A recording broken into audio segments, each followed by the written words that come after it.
I'm Andrew Moran, Ellen's economics correspondent. Very, very rocky. Death by government. Drain the swamp. Hello and welcome to a special edition of Liberty Nation's Swamponomics videocast. I'm Andrew Moran, Liberty Nation's economics editor. It has been nearly 3 years since the supply chain crisis started, but it does not mean that the crisis is over. The problems that impacted the supply chain and the various parts in 2021 and 2022 persist today. Labor shortages, inflationary pressures, product shortages, and congested ports. Despite public policy pursuits in the Biden administration, recent surveys show that experts do not think supply chain conditions will normalize until 2024, 2025, and beyond, and many more do not have faith that the current administration understands what's happening. So, to help us understand the latest developments on the supply chain front, please welcome special guest, Mr. Mike Kucharski, the co-owner and vice president of JKC Trucking and an expert of 30 years in the industry. Welcome to the program, sir. Thank you for having me on your show.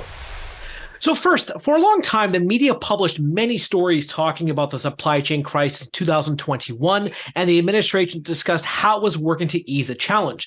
So considering the limited attention as of late, what's happening in the industry? Is the supply chain crisis over, or is it still occurring? Well, I've been saying since the beginning of COVID, it will take a long time for the supply chain to recover. You know, the trucking industry, my industry, is at war. What we're seeing now is this massive domino effect that started when the world shut down for COVID, causing shockwaves throughout the supply chain. And I think the supply chain might never return to normal or no time soon.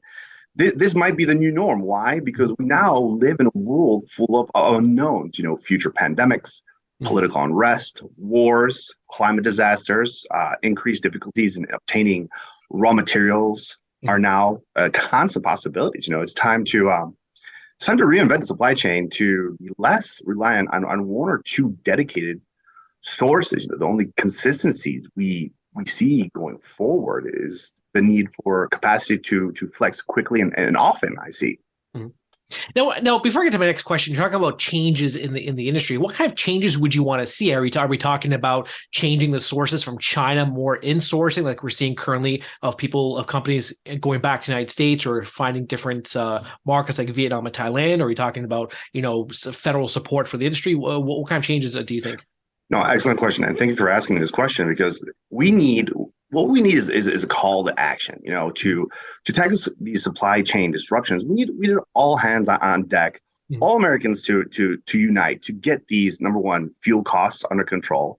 I believe America needs to be energy independent again, but bring more manufacturing back to the U.S., or at least partner with countries like Canada, Mexico, not outsourcing manufacturing around the world, which is killing us when something happens. Really look at the pandemic and see our mistakes, and more importantly, learn from our mistakes so we don't repeat them again. Educate our youth so they don't, make the same mistakes we did. So from what I've been reading, one area that has helped the supply chain crisis, at least, ease somewhat, has been falling demand pressures rather than public policy pursuits from the current administration. With someone who is on the ground and seeing firsthand what's happening, are you seeing falling demand? Are you seeing falling demand in the supply chain area? Right. What we're experiencing right now is volume volatility, and the volumes of food, what we haul, everything we haul is frozen and refrigerated. The volumes are dropping. And why are they dropping? Because you go to the store and your groceries have gone up 30%. Inflation is killing people. There's multiple articles out there saying the Americans are changing their diet. It reminds me of, back in 2008 when the whole market crashed. We're going back to those times, with expensive gasoline right now, how expensive gas is, the cost of transportation, inflation, etc. The volumes are dropping because people cannot afford it. Actually, that actually is a good segue to my next question. The one thing that I've seen is the soaring cost of diesel that has been a noose around the industry. I think it's nearly about $5 a gallon nationwide as the average according to the American Automobile Association. So there was a report from Bloomberg the other day that said more truckers and many firms are actually closing up shop as a result of the tremendous cost of diesel. Now, is this also something you're seeing, and how are drivers managing with skyrocketing energy costs? So these high diesel costs are killing the trucking industry. To give you an example, what happened at JKC, since the pandemic, we had to raise our pay 3 times. And around Thanksgiving, we had to deduct 5 cents pay from drivers. Our drivers get paid per mile just to cover the skyrocketing cost of diesel. It's affecting, and other trucking companies are just can't afford it. They're going out of business. It really affects the smaller companies because they can't buy in volume and bulk as I do, and they have to pay what's at the pump. So it's killing the smaller truckers, the independents, and killing the American dream of being your own boss. Mhm. On our recent show, the C5, I don't know if you've watched it, but we discussed the AB5 legislation out of California, which has severely impacted truckers in that state. Now, I've seen two stories unfold since that time. One, more truckers plan to leave the sector or the state because of this law, and then also there's been warnings of shortages, trucker shortages in the industry. So, what's your take on this? Are these two things interconnected? How are drivers responding from what you're seeing in California? Let me know what's happening. Yeah, so the AB5 law, saying, the California said that they're doing this for the safety of the drivers. I don't know how it's going to be the safety of drivers. What is happening is it's making the drivers go from 1099s to just a regular worker. They're trying to segregate everybody into as an Uber driver, but a truck driver and an Uber driver are two different fields. One's a full-time position, other one's part-time. So you can't put everybody in one box. And just to let you guys know, all trucking companies are forged from independent drivers or independent owner operators. In other words, my father started as an owner operator and built JKC. So this is how trucking companies are forged or they're bought.